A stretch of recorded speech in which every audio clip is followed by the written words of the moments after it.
ኢየሱስ እስራኤልን አያከብር አይደል? ነፍሰ ገዳይ ስለሆኑ እኮ ነው። ኢራን ቢተኮስባት ሚጮህላታል። መጋቢት 2 የምናከብረው ቅዱሱ አባታችን እመቤታችን ቅድስተ ቅዱሳን ቅድስት ድንግል ማርያም በራሷ አንደበት ተወዳጅና ንጹህ ሰው ነህ ያለችው የእመቤታችን ወዳጅ። ሰላም ጤና ይስጥልኝ። እንዴት አላችሁ? እንዴት ቆያችሁ? ውድ ቤተሰቦቼ በተለያዩ ዝግጅቶች ተመልሼ መጥቻለሁ። ተከታተሉኝ ዘንድ በአክብሮት እየጋበዝኩ ላይክ፣ ሼር፣ ኮሜንት፣ ሰብስክራይብ በማድረግ ትጀምሩ ዘንድ በትህትና እጠይቃለሁ። ወደ መጀመሪያ ዝግጅቴ ከማለፌ በፊት አጠር ያሉ መረጃዎችን እነሆ። የመጀመሪያው ወደ አርባ ምንጭ ወስደናል። በደቡብ ኢትዮጵያ ክልል ጋሞ ዞን ቦንኬ ወረዳ በደረሰ የመሬት መንሸራተት አደጋ የአንድ ቤተሰብ የሆኑ እናትና ሁለት ልጆቻቸውን ጨምሮ ከ30 በላይ የሆኑ ሰዎች ሕይወት እንዳለፈ ነው እንግዲህ መረጃዎች የሚያመለክቱት። እንግዲህ ለተጎዱት እግዚአብሔር መንግስተ ሰማያትን ያዋርታቸው፣ ለቤተሰቦቻቸው ደግሞ መጽናናትን እንመኛለን። ሌላኛው መረጃ አሁን አብርሃም በተመለከተ አንድ ግለሰብ ብቅ ብሎ እንግዲህ ከሰሳቸው ነው። እሳቸው ገዳይና አስገዳይ እንደሆኑ ነው እንግዲህ እየተናገረ ያለው። ሲሲውንም ለቤተ መንግስቱ ያቀረበ ነው የሚመስለው። እንግዲህ ፖለቲካና ሃይማኖት ተደበላልቆብን ስላለ ያው ክስን እያስተናገዱ ናቸው ማለት ነው። ስለዚህ መንግስቱ የሃይበለን እኝህን ሰው እኝህን አባት ሃይበለን የሚል አንድምታ ያዘለ መልእክት ነው እንግዲህ ይህ ግለሰብ እያቀረበባቸው ያለው። ዞሮ እግዚአብሔር ምሕረቱን ያምጣልን። እንግዲህ ኢየሱስ እስራኤልን አያከብር አይደል? ነፍሰ ገዳይ ስለሆኑ እኮ ነው። እስራኤል ምናምን ይላል እንዴ? እነዚህን አይደል እንዴ እናንተ ፉኝት ልጆች ያላቸው ኢየሱስ? ኔታናው የሚመራውን እስራኤል ነው እንደ ጌታ ይሄንን እስራኤል ነው እንደ እግዚአብሔር የሚጠብቀው? በመጽሐፍ ቅዱስ ታሪክ ውስጥ እስራኤል የሚለው ቃል ብዙ ትርጉም ሊሰጠው ይችላል። በዋነኝነት ግን እግዚአብሔርን የሚከተል ሕዝብ እንደማለት ነው እና እግዚአብሔርን የሚከተል የሚያመልክ። ዛሬ ላይ ያሉት እስራኤሎች ምናልባትም ከ1000 ዓመታት በፊት ጠፍተው የነበሩ ለ1000 ዓመታት ተበትነው በግዞት ውስጥ የነበሩ ህዝቦች እንደሆኑ ያው ታሪክ ያውቀዋል። ነገር ግን እግዚአብሔር ቃል ኪዳን ገብቶላቸው ስለነበረ በቃል ኪዳኑ መሰረት እንደ ሀገር እንደሚመሰረቱ ያው ተነግሮ ስለነበረ ያን ጊዜም እስራኤል በለመለመች ሰዓት የዘመኑ ፍጻሜ እንደሆነ አስተውሉ የሚለው ቃል ይፈጸም ዘንድ እንግዲህ ዛሬ ላይ ለሀያል ከሚባሉት ሀገሮቹ ተርታ ውስጥ ተመድባለች። እና እስራኤል ዛሬ ላይ ያሉት እስራኤሎች በእርግጥም ያው አብዛኛውን አይሁድ እንደሆኑ እናውቃለን። አይሁድ ደግሞ ያው ስራ ጌታ አልወረደም አልተወለደም ብሎ የሚያምን ነው። እንግዲህ በእኔ እውቀት አንጻር ሲመዘን እንግዲህ ገና ይወርዳል ይወለዳል ብለው ሐሳዊ መሲሁን የሚጠብቁ ህዝቦች ናቸው። ነገር ግን እንደው እንደ ዓለሙ ብናስበው እነዚህ ህዝቦች አሁን ላይ ስለሚያደርጉት ነገርስ አሁን ላይ ስላላቸው ጥንካሬ ምናልባት እንደው በራሳቸው ኃይል ሊሆን እንደው እንደ ጥያቄ ነው። የራሳቸው ኃይል ሊሆን ይህንን እያደረጉበት ያለው ሰው ኃይል የለውም። እግዚአብሔር ሲሰጠው ብቻ ነው ኃይል ሊኖረው የሚችለው። ስለዚህ የእግዚአብሔርን ቃል ነው እየኖሩ ያሉት ብለን ብናስብም መልካም ይሆናል። ለማንኛቸውም ትምህርታቸውን እስቲ ይጨርሱት። የብዙዎችን ደም የሚያፈስ በተኙበት ህፃናት የሚያርድ ኢየሱስ ከዚህ ጋር ነው እንደሚቆመው። ኢየሱስ ቢመጣ አሁን ያለችውን እስራኤል ምናልባት እነዛን የዲያብሎስ ልጆች ነው ያላቸው። አሁን ቢመጣ እናንተ ዲያብሎሶች ነው የሚላቸው። እንግዲህ መኖር ፖለቲካ ማደል በአሁን ሰዓት ፖለቲካውንም ኑሯችንንም ሸንቆጥ የሚያደርግ እጥር ምጥን ጥፍጥ ያለች ትምህርትን መምህራችን ይሰጡናል። የትምህርታቸው መዳረሻ ግን ኑሯችን ኃይላችን እግዚአብሔር አይደለምንም? በእርግጥ እግዚአብሔርን በአሁን ሰዓት ረስተነው ቢሆን ኃይላችን ግን እሱ አይደለምን የሚል አንድምታን ያዘለ ነው። እስቲ ተከታተሏቸው።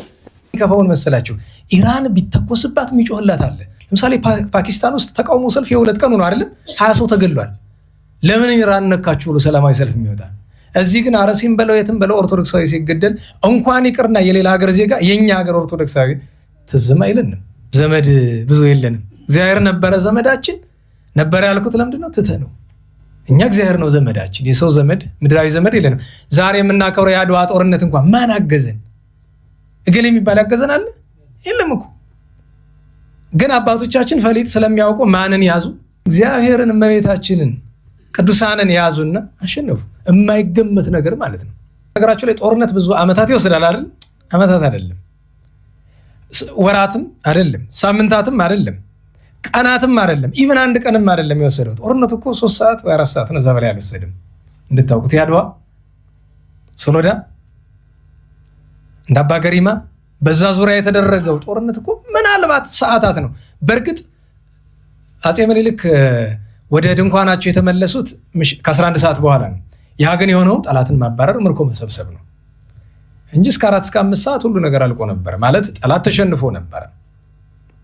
እና መሰረታዊው ነገር ለኛም እግዚአብሔር ይድረስልን፣ ለሌሎችም እግዚአብሔር ይድረስላቸው። ሌላኛው መምህራችን ታሪክን መርምረው ጠንቅቀው ተምረው ሰንቀው የሚያቀርቡልን እጅግ በጣፈጠ አንደበት ስለ ታላላቅ በዓላት በተለይም ስለ ቅዱሳኖቹ በዓል ምናልባት እኛ የማናቃቸውን ቅዱሳን በማስተዋወቅ በጣም የሚታወቁት እኚህ መምህር ዛሬም መጋቢት 2 ስለሚከበረው ታላቅ በዓል እመቤታችንም ለዚህ ለቅዱስ ሰው ቃል የነገረችውን መልእክት እንዲህ በጣፈጠ አንደበት ያቀርቡልናል። እስቲ እንከታተላቸው። መጋቢት 2 አደራ ይሄ ቪዲዮ እንዳያመልጣችሁ። እውነቴን ነው የምነግራችሁ። እመቤታችን ቅድስተ ቅዱሳን ቅድስት ድንግል ማርያም ለዚህ ዓለም ሰዎች ለኛ ለኃጢአተኞች ያስተላለፈችው ትልቅ መልእክት አለበት።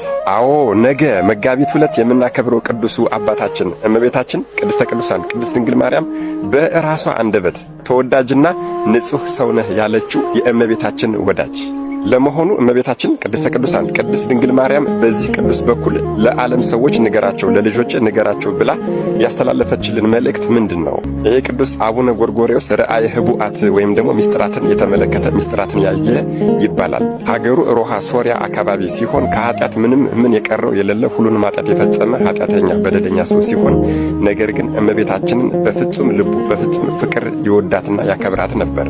ታዲያ በዚህም የተነሳ በመዳን ቀን ጥሪ ለንስሐ አበቃቸው። ታዲያ ይሄ ቅዱስ ንስሐ ከገባባት ከዚያች ቀን ጀምሮ ለእግዚአብሔር የሚመች ፍጹም ቅዱስ የቤተ ክርስቲያን ንጹሕ መስዋዕትና የበረሃ ምሰሶ ሆነ። በዚህም የተነሳ እመቤታችን ቅድስት ድንግል ማርያም ከነስጋው ነጥቃ ወደ ሰማይ ወሰደችውና ገነትና ሲኦልን አሳየችው፣ አስጎበኘችው። ከዚያም ደግሞ ከቅዱሳን አባቶቹ ከአዳም፣ ከኖህ፣ ከሙሴ፣ ከልብ አምላክ ቅዱስ ዳዊት ጋር ወስዳ አስተዋውቃ አስባርካ በሰብአዊ አንደበት ሊነገር የማይችል እጅግ በጣም ብዙ ምስጢራትን አሳየችው።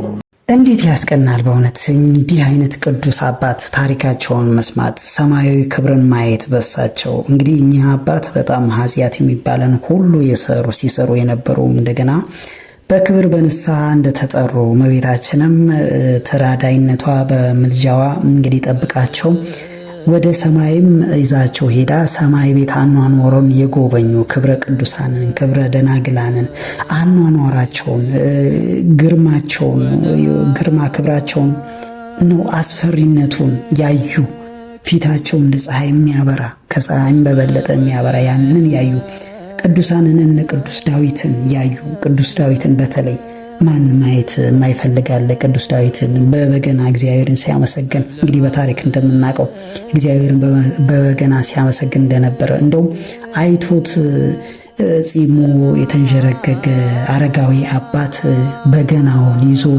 ሲያይ ማን እንደሆነ ሁሉ እንዴት እንደደረሰበት ከበገናው ጋር አያይዞ እንደገና ደግሞ እመቤታችን አባቴ ብላ ስትጠራው እንዴት ያሳያል። እንደው በምናብ ወደዛ ወደ ሰማይ ሄዳችሁ ብታዩት ብትመለከቱት ምናልባት እኚህ መምህር በእውነት አንደበተ ርቱዕ ናቸው።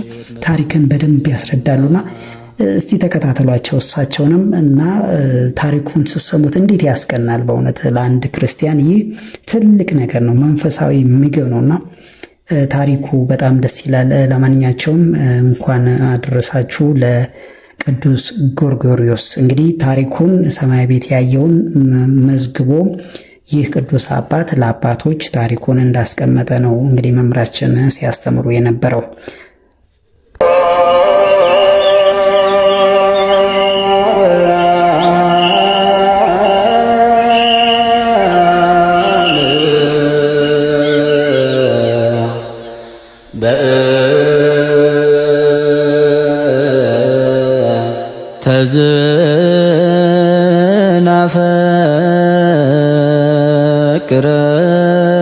ተዝናፈቅረኪ